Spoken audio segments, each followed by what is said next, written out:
and at 88, his mother, whom he adored, wouldn't be here forever. Perhaps it was time to make some changes. If not now, when? He'd pondered to himself. That simple question led him to where he was today, moving from upscale and big-scale everything to a tiny town of barely 1,400, a town striving to exist under the watchful eye of hungry developers who saw Pardon-me-ville, as it was often referred to, as nothing more than their next level and rebuild opportunity.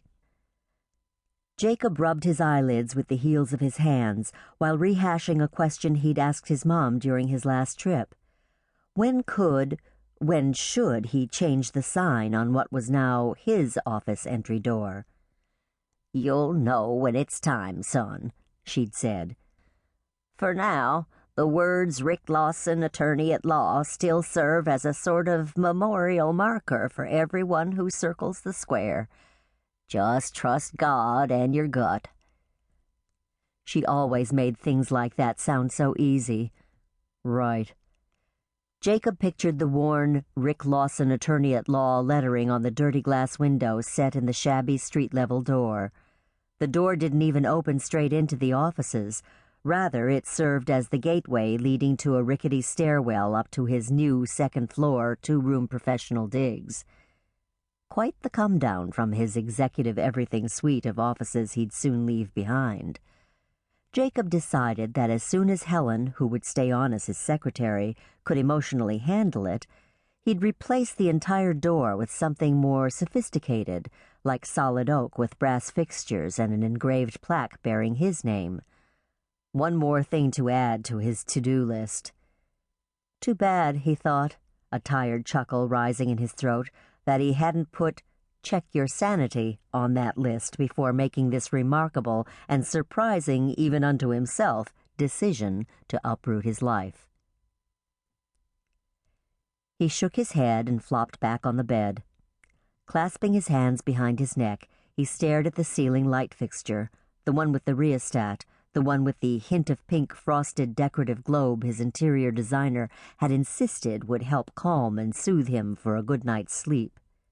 He'd dated the slim blonde for 4 months before determining that apart from Rita's obvious physical appeal, a talent for making his surroundings more aesthetically appealing, and her aggressive pursuit of him, which grew increasingly suffocating and which he always found unattractive, they had absolutely nothing in common. The end. Another hopeful possibility down the drain. After Randy, his best friend, had inquired about Rita, Jacob had heard himself say, "Life's too short to settle for a mediocre relationship." Well, surprise, surprise, Randy married her, finding his relationship with Rita anything but mediocre.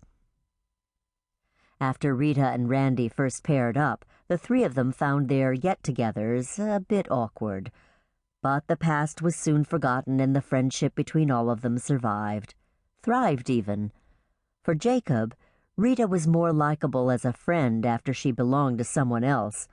A familiar pattern for him. Jacob even went on to become Randy's best man at their wedding. "Rita and Randy, all's well that ends well," he'd quipped to his mom during a phone conversation the day after. His mom. She was starting to show her age. She seemed a little frailer each time he visited, and now she was taking that heart medication and popping an occasional nitroglycerin tablet. But some things remained the same about her, and one of them was her faith. "Just trust God and your gut," he again heard her saying, closing his eyes and letting out a weary laugh. "Good thing you didn't add women to that list, Mom." Jacob hadn't grown into one of Philadelphia's most respected and sought-after trial attorneys and one of its most eligible bachelors because he'd trusted anyone other than himself.